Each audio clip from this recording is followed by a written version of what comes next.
voudrais vous parler en quelques minutes d'un personnage tout à fait hors série, un personnage extraordinaire, le docteur Destouches, autrement dit Céline, Louis-Ferdinand Céline.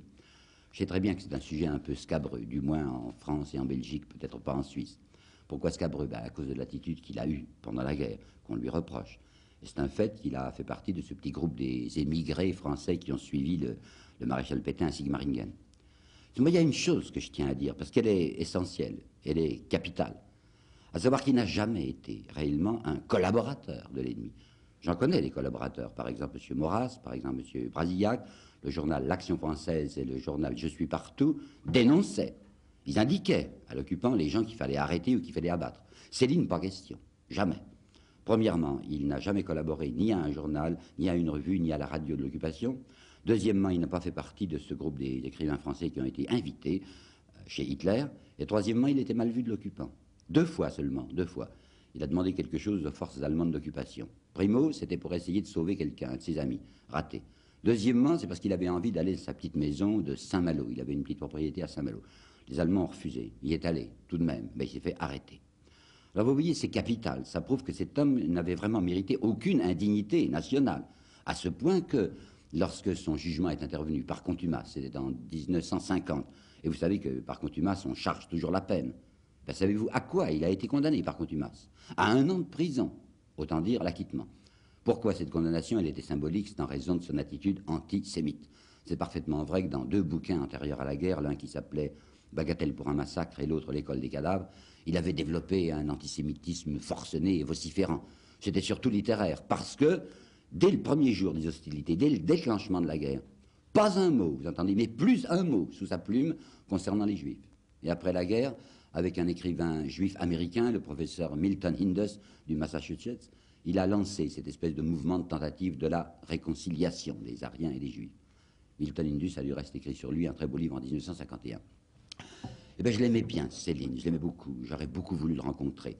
Bon, il y avait des difficultés personnelles pour ça. Quand ma situation m'a laissé libre de mes mouvements, c'est l'année justement où il a disparu, puisqu'il est mort, vous le savez, en 1961.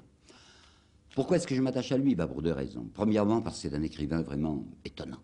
Je viens de relire exprès les 2 premiers livres, c'est-à-dire Le voyage au bout de la nuit et Mort à crédit. C'est étonnant, vous savez, c'est vraiment un des chefs-d'œuvre littéraires. Qu'est-ce qu'on pourrait dire pour caractériser son style? Eh bien, d'abord que c'est un style oral, un style parlé, mais très calculé, avec un rythme secret. Je sais, par des renseignements personnels, qu'il travaillait énormément, que par exemple, pour un livre de 400 pages, il en écrivait dans les 7-8 000, parce qu'il raturait. Alors on a l'impression que c'est écrit n'importe comment, et c'est extrêmement bûché. Deuxièmement, parce qu'il y a en lui une jubilation du mot, voyez-vous, une joie de la syllabe, fait une espèce de dégustation charmante des vocables. Et puis troisièmement, cet homme qui travaille, c'est vrai, dans la fange, en fait, dans la boue, et il ne s'en cache pas, perpétuellement, il y a chez lui des étincelles et des fusées de poésie. Alors je voudrais vous donner deux petites preuves. Par exemple, je vais vous donner un texte qui est dans un de ces livres qu'on ne lit plus aujourd'hui, précisément parce qu'ils sont introuvables à cause de l'antisémitisme, c'est L'école des cadavres. Il y a dans une extraordinaire préface un dialogue, une conversation entre Céline et sa muse. Enfin, vous allez voir quelle muse. L'autre jour, je déambulais comme ça tout pensif, le long du halage, entre la Jatte et Courbevoie. J'aperçus là-bas une sirène qui barbotait entre 2 eaux, mais bourbeuse alors, très infecte, une fange pleine de bulles. Je fis semblant de ne pas la voir. Mais yop, qu'elle dit, et dis donc, hop, Ferdinand. Je la connaissais, cette effrontée. Je l'avais déjà rencontrée assez souvent dans des circonstances délicates, dans des estuaires bien différents, à d'autres moments de la vie, de Copenhague au Saint-Laurent. Là-bas, tout est perdu, tout est freiné de mousse, de joie, de jeunesse, vertigineuse dans les embruns.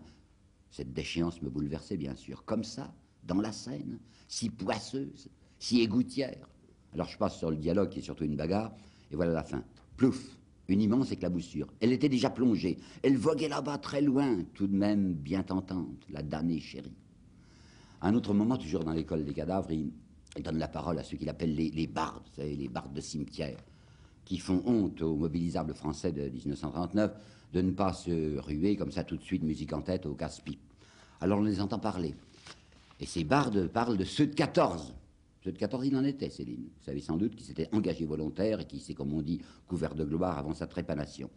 Alors voilà ce qu'ils disent, les bardes.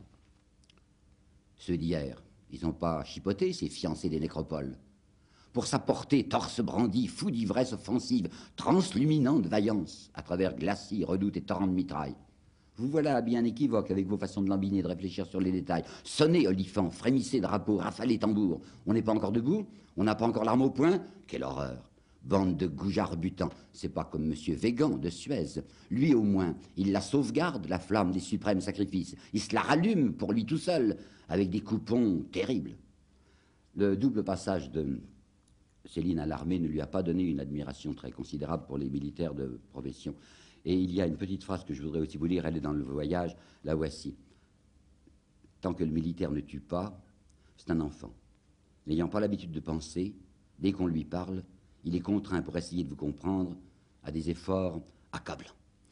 Et puis ce qui m'attache encore bien plus à lui, malgré ce style enfin, que j'aime déjà passionnément, c'était l'homme du fond, l'homme caché, car il y a un Céline caché. Quelqu'un qui pense à des tas de choses. Quelqu'un qui ne peut pas supporter les bavardages pour ne rien dire. Vous leur servez comme de frontons, dit-il, à faire rebondir leurs conneries. Et bla, et reblabla. 1 heure de cette complaisance, vous en avez pour 15 jours à vous remettre. L'homme qui a son idée sur la réalité, sur la profondeur des problèmes politiques, c'est-à-dire économiques. Le vrai rideau de fer, c'est entre les riches et les miteux. Les questions d'idées sont vêties entre fortunes égales. L'opulent nazi et l'administrateur de Suez, ils parcourent les mêmes golfs.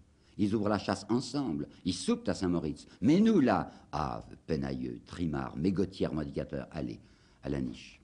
L'homme aussi qui avait été invité une fois, et je trouvais ça très bien, très juste, à prononcer ces paroles annuellement prononcées au mois d'octobre à Médan, en l'honneur de Zola. Il a fait un tout petit discours sur Zola. Et dans ce discours, je retiens simplement ceci. La rue des hommes est à sens unique. La mort tient tous les cafés. Et l'homme aussi qui a mis en épigraphe de son école des cadavres une phrase assez étonnante, non pas le banal « Dieu est mort », mais ceci, « Dieu est en réparation ».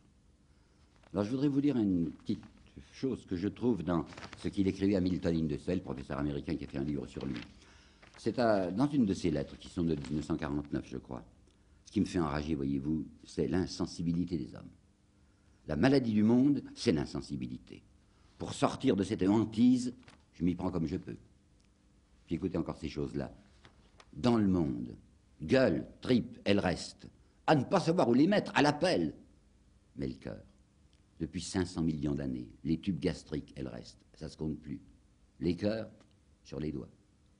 Et ça, le fond de l'homme est immuable. L'âme n'est chaude que de son mystère. Eh bien oui, c'est signé Céline, vous savez, le pornographe, enfin l'infréquentable, le coprophage. Alors pour finir, je voudrais vous lire un tout petit passage du Voyage au bout de la nuit. Je ne l'ai jamais vu cité, pourtant il y a des études sur le voyage. Bien entendu, vous savez, c'est un livre noir, c'est un livre sordide, c'est un livre déchirant. Et puis brusquement, il y a ceci. Ceci qui se passe à Topo. Topo, c'est un endroit africain imaginaire, mais on sait à peu près où c'est. C'est dans le Togo, où Céline avait été envoyée pendant 2 ans. Alors il met en scène un personnage, un sergent de la coloniale, il s'appelle Alcide. C'est un buveur, c'est un osseur, c'est un coureur, il fait des petits trafics, enfin il est semblable à tant d'autres. Puis voilà ce qui arrive tout à coup. Un jour, il se trouvait que Bardamu c'est Ferdinand, était chez Alcide, et qu'il avait besoin d'écrire une lettre. Matériel d'écrire d'Alcide, il tenait dans une boîte à biscuits. Quand il me vit ouvrir sa boîte, Alcide, il eut un geste qui me surprit pour m'en empêcher. Je ne savais pas pourquoi il m'en empêchait. Je la reposais sur la table. « Ah, ouvre-la, va, qu'il y a enfin, ça fait rien. » À l'envers du couvercle était collée la photo d'une petite fille.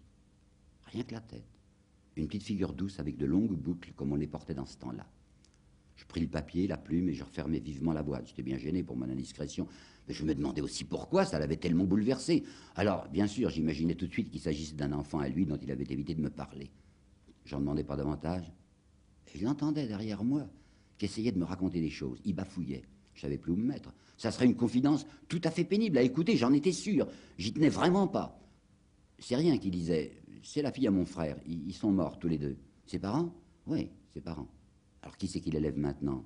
Ta mère? Je lui ai demandé comme ça pour manifester de l'intérêt. Ma mère, je l'ai plus non plus. Ben qui alors? Moi. Il ricanait, Alcide, cramoisi. Comme s'il venait d'avouer quelque chose de pas convenable du tout. C'est-à-dire, je vais t'expliquer, qu'il disait, je la fais élever chez les sœurs, à Bordeaux. Mais pas des sœurs pour les pauvres, hein, tu me comprends, hein, c'est chez des sœurs bien. Je veux que rien ne lui manque. Ginette, qu'elle s'appelle. C'est une gentille petite. Elle m'écrit, elle fait des progrès. Sinon, tu sais, les pensions comme ça, c'est cher. Surtout qu'elle a maintenant 10 ans, je voudrais qu'elle apprenne le piano en même temps. Qu'est-ce que t'en dis, toi, du piano? C'est bien, hein, pour les filles. Tu crois pas? Et l'anglais? C'est utile, l'anglais aussi. Tu sais l'anglais, toi? Je me mis à le regarder de plus près, Alcide. comme il avait dû en faire des économies sur sa solde, sur ses primes, sur son minuscule commerce clandestin, pendant des mois et des années dans cet infernal topo. J'osais plus lui parler. Je m'en sentais soudain énormément indigne de lui parler. Tu iras bientôt la voir. Je pourrais pas avant 3 ans. Tu comprends, ici, je fais un peu de commerce en douce, alors ça lui aide bien. Si je partais en congé à présent, au retour, la place serait prise. Ainsi Alcide demandait-il à redoubler son séjour dans cet enfer. Ce qui m'ennuie, disait-il, c'est qu'elle a personne là-bas pour les vacances. C'est dur pour une enfant. Il tutoyait les anges, ce garçon, et il n'avait l'air de rien. Il offrait à cette petite fille lointaine assez de tendresse pour refaire un monde, et ça se voyait pas. On s'est couché, il s'est endormi à la lueur de la bougie. J'ai pas pu m'empêcher de me relever un coup pour bien le regarder à la lumière. Il dormait comme tout le monde. Il avait l'air bien ordinaire. Ce serait pourtant pas si bête s'il y avait quelque chose pour distinguer les bons des méchants.